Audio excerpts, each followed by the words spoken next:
बुद्धिजीवी का मतलब है हम सत्ताओं से प्रभावित हुए बिना सामाजिक परिवर्तन के लिए काम करेंगे। मैं खुले तौर पर कह रहा हूँ, जितनी आलोचना मुखर होकर के इस सरकार की कर रहा हूँ, अगर सरकार बदलेगी और वहाँ सामाजिक न्याय नहीं होगा, इससे ज्यादा तीव्रता से होगा। किसी भी सरकार से ना सरकारी आवाज चाहिए, खुल के बोल रहा हूँ, रिकॉर्ड करिएगा इस बात, ना विज्ञापन चाहिए, ना नाली खड़ंजा चाहिए, ना ठेके चाहिए, मुझे ठोक करके सामाजिक न्याय का पालन चाहिए।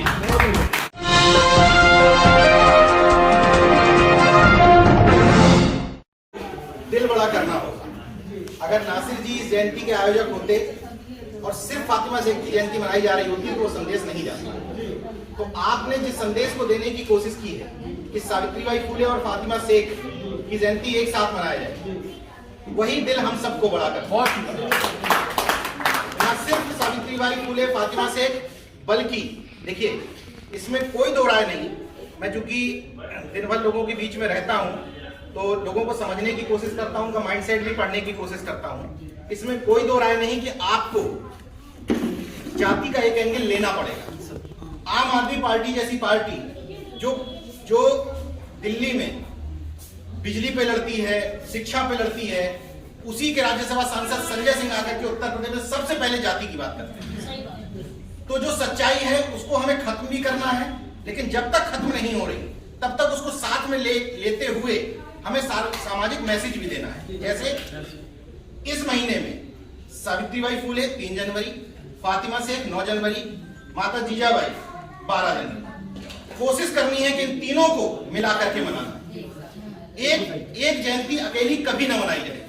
इसी तरीके से दिसंबर महीने में जितने भी महापुरुष हुए उसमें होगा क्या, आपकी जाति का एंगल आ जाएगा जिनको आप बुलाना चाहते हैं, बाकी अदर लोग भी समाहित हो जाएंगे ताकि कोई कार्यक्रम एक जाति का कार्यक्रम नहीं रहे।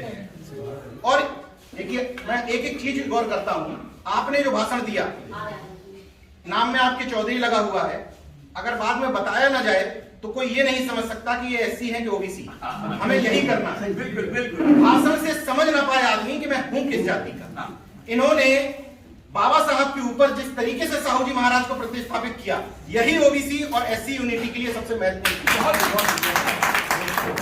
हम लोगों को कभी जयंतियां मनाते समय, अपने हाथ में तस्वीरें लेते समय, जैसे मेरा एक मित्र है, मेरा जूनियर है, आप लोगों ने नाम सुना होगा, मैंने अभी 5-6 दिन पहले प्रशांत से कहा, मैंने कहा यार तुम विशेष रूप से लोगों से अनुरोध करके कहो कि मुझे संत गाडगे मत दिया करो। मैंने कहा तुम्हारा फेसबुक की 7 फोटो कोई चेक कर ले, वो समझ जाएगा तुम दो भी हो। कोई मजबूरी है कि तुम संत गाडगे लो? क्या संत गाडगे ही तुम्हारे लिए अकेले प्रेरणा स्वरूप थे? 3 जगह संत गाडगे लो, बाकी जगह बाबा साहब लो, बाकी जगह कहो कि साहू जी महाराज दो, बाकी जगह कहो ज्योतिबा फुले दो। यही हम सबको करना है। अगर जिस जाति के महापुरुष की जयंती है उस जाति का मुख्य अतिथि होना ही नहीं चाहिए, एकदम क्रॉस करना है। लड़े यादव की मन रही हो, मौर्य मुख्य अतिथि, जगदेव बाबू की मन रही हो, उर्मी मुख्य अतिथि, क्रॉस हम लोगों को करना ही करना है। और इस बात के लिए भी आपको धन्यवाद दूंगा कि आपने आयोजक में तमाम लोगों के नाम लिखे और एडजस्टमेंट की कोशिश की कि सभी वर्ग के लोग आ जाएं। ये हमें करना पड़ेगा। मैं अभी कर्पूरी ठाकुर जयंती पर बुलाया गया। अब एक और तकलीफ है, मैं अगर नाई समाज के लोगों से कह दूं यार जाति के आधार पर मन ना बनाओ तो मनाएगा कौन? ये भी तो समस्या है। तो अगर हम समाधान की तरफ बढ़ रहे हैं तो हमारी जिम्मेदारी हम मनाएंगे। तुम आओ। पिछली बार हीरा ठाकुर जी के यहाँ जयंती मन रही थी, हमने मंच कब्जा कर लिया। इसलिए कब्जा कर लिया हमने कहा यहाँ तो नाई होने ही नहीं देंगे। जिन महापुरुषों ने बहुजन समाज के लिए काम किया वहां एक जाति का काम होना ही नहीं देंगे। वो हमारे भी वंशज, हम उनके वंशज हैं।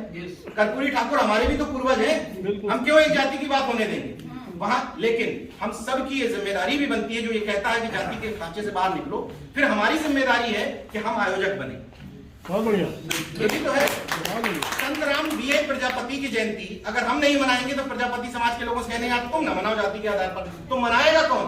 हम मनाएंगे। बहुत बढ़िया। इसलिए हम सब की जिम्मेदारी है, जो भी जागरूक व्यक्ति है वो आगे से संत राम बीए प्रजापति को छोड़ेगा नहीं, उनकी जयंती मनाएगा ही मनाएगा। रामेश्वर दयाल चौरसिया की जयंती छोड़नी नहीं है, मनानी ही मनानी है।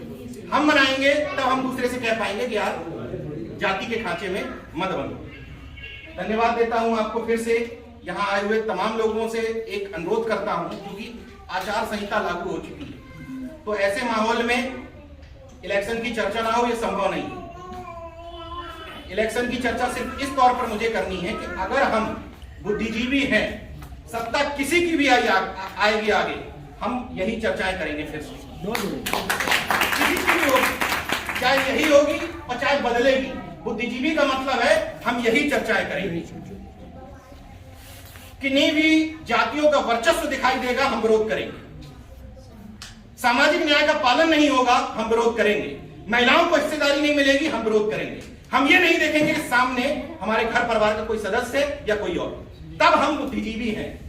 ये सिलेक्टिव बुद्धिजीवी नहीं चलेगा। तभी हम आज सत्ता हमारे मुफीद नहीं है तो हम बुद्धिजीवी हैं। तभी हम न्याय कर पाएंगे। कल सत्ता हमारे मुफीद आ गई तो हम बुद्धिजीवी नहीं है। हमें बुद्धिजीवी का मतलब है हम सत्ताओं से प्रभावित हुए बिना सामाजिक परिवर्तन के लिए काम करेंगे।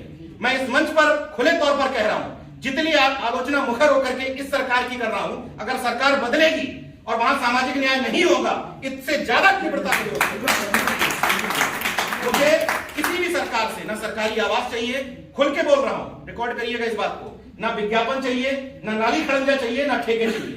मुझे ठोक करके सामाजिक न्याय का पालन चाहिए। और एक गलतफहमी शुरू कर देता हूं।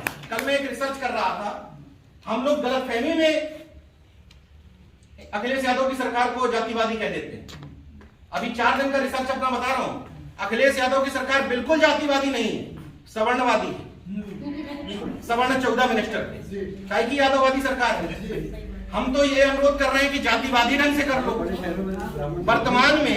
वर्तमान सरकार में एक डीएम यादव, एक एसपी यादव, और जो जिनका हम इस सरकारों में लिख रहे हैं, विवेचना कर रहे हैं, प्रमोटी इतने डीएम इस जाति के हो गए, वो अगली सरकार में भी रहेंगे और पहले भी थे। तो तुम नुकसान किसका कर रहे हो? बच्चा ये समझने की जरूरत है हम सब लोगों को। बच्चा इधर हो जाओ। सामाजिक न्याय के लिए हमेशा लड़ते रहना है। और यहाँ बैठे हुए तमाम लोगों से अनुरोध करूंगा कि बुद्धिजीविता का मतलब है कि हम सब, लेकिन इतना खुशी हुई मुझे इस कार्यक्रम में आकर के, क्योंकि जब किसी मंच पर आप होते हैं तो अंत में इतने ही लोग बचते हैं जो यहाँ बैठे, इतने ही बचते हैं। इसलिए मुझे भीड़ की परवाह कभी नहीं रहती। ये जो लोग हैं, इतने ही लोग बदलाव के वाहक बनते हैं और इतने ही लोग परिवर्तन के साथी। इसलिए यहाँ घुसने के बाद मुझे इसीलिए खुशी हुई क्योंकि चार ही काफी है। आप लोगों ने देखिए शाहीनबाग में शानदार काम किया, आप सब लोग बधाई के पात्र हैं।